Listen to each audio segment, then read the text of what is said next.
This wasn't just a game. It was a war zone, and someone walked away wounded. When WNBA forward Sophie Cunningham took the court in what should have been a routine battle between the Indiana Fever and the Connecticut Sun, no one could have predicted what was coming. In less than 10 minutes, she'd be sidelined, possibly for the rest of the season, after what many are calling a deliberate, vicious hit. And while some fans watched in silence, others weren't having it. Sophie's family went public. Outrage exploded online. And now, calls for a civil rights investigation are making their way through the basketball world. So, was this an unfortunate play?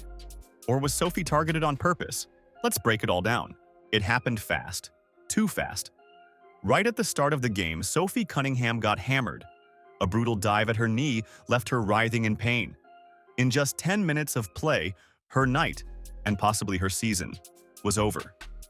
The moment didn't look like an accident. It looked like a takedown.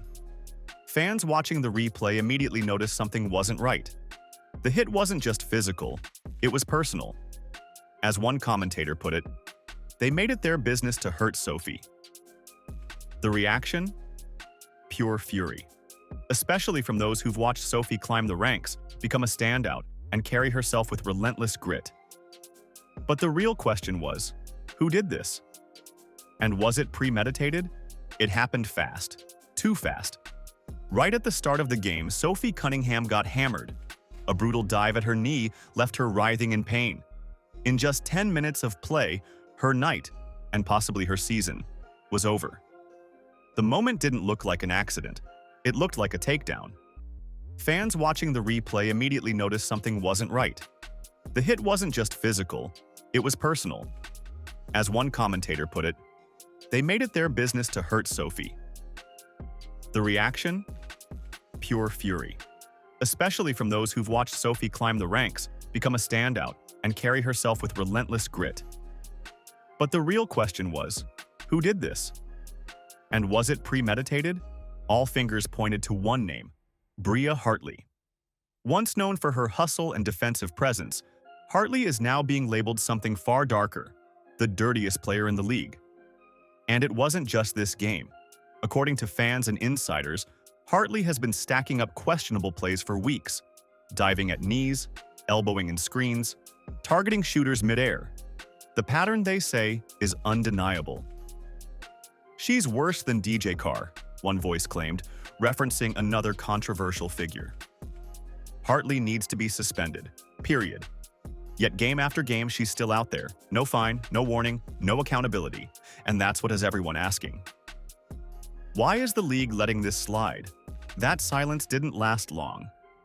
Sophie Cunningham's sister, furious and heartbroken, took to social media to speak her truth. In a now viral post, she called out the WNBA directly.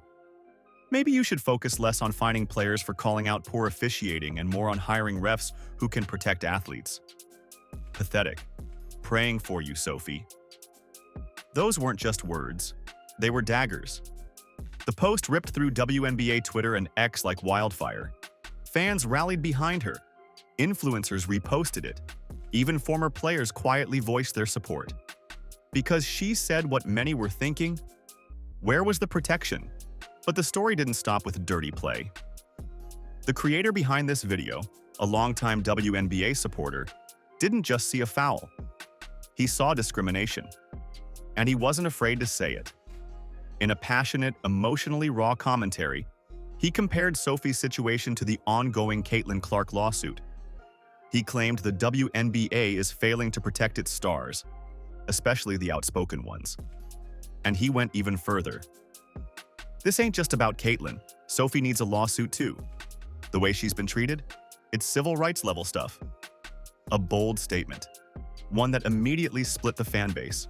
Some say he's being dramatic. Others?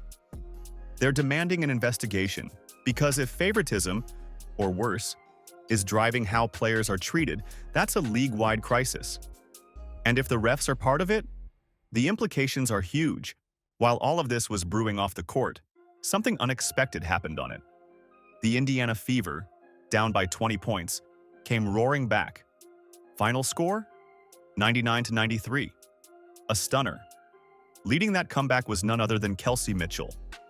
A player who's taken plenty of heat for inconsistency, Mitchell was hella clutch, in the words of our host.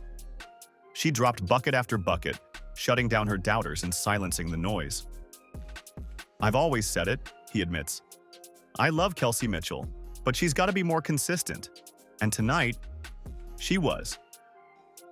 Even as emotions swirled from Sophie's injury, the team didn't fold. They fought. And that made what happened next even more powerful. In the locker room after the game, the cameras caught something raw. Head coach Stephanie White, usually composed, usually calm, broke down in tears as she spoke to her team. "I'm so proud of you guys. This wasn't just a win. This was resilience. This is who we are." The speech hit hard, not just for the players in that room, but for everyone watching online. White praised Kelsey. She praised Breezy. She praised Lexi Hull. And she made it clear, this team doesn't back down. Her words, shaky, emotional, defiant, reminded the world what women's basketball is really about. Not just highlights, not just drama, but fight and family. But one victory can't erase the questions. The WNBA has still not addressed Sophie's injury publicly. No fines, no statements, no accountability for Bria Hartley, nothing. Fans are now taking matters into their own hands, threatening boycotts, flooding comment sections, and demanding action. Meanwhile, Sophie Cunningham's future hangs in the balance. If this injury is season-ending, the league just lost one of its most dynamic, beloved players, not because of wear and tear, but because someone took her out. And the silence from the top? It's loud, deafening. Is this how we treat rising stars in the WNBA? This game was supposed to be a showcase of grit and heart. Instead, it exposed something darker. A league under fire, a player in pain, and a fan base on edge. Sophie Cunningham is more than just an athlete. She's a symbol of toughness, loyalty, and pride. And right now, she's been left behind. But this isn't just about her anymore. It's about the WNBA's future, and whether it will protect the very players who make it worth watching. So here's the question only you can answer. Was this just a rough game or a targeted takedown? Drop your thoughts in the comments. Do you believe the league is turning a blind eye? Should Bria Hartley be suspended? Is a civil rights case really on the table? Let your voice be heard, because Sophie doesn't deserve silence. She deserves justice. And until next time, shake the haters off. Peace out.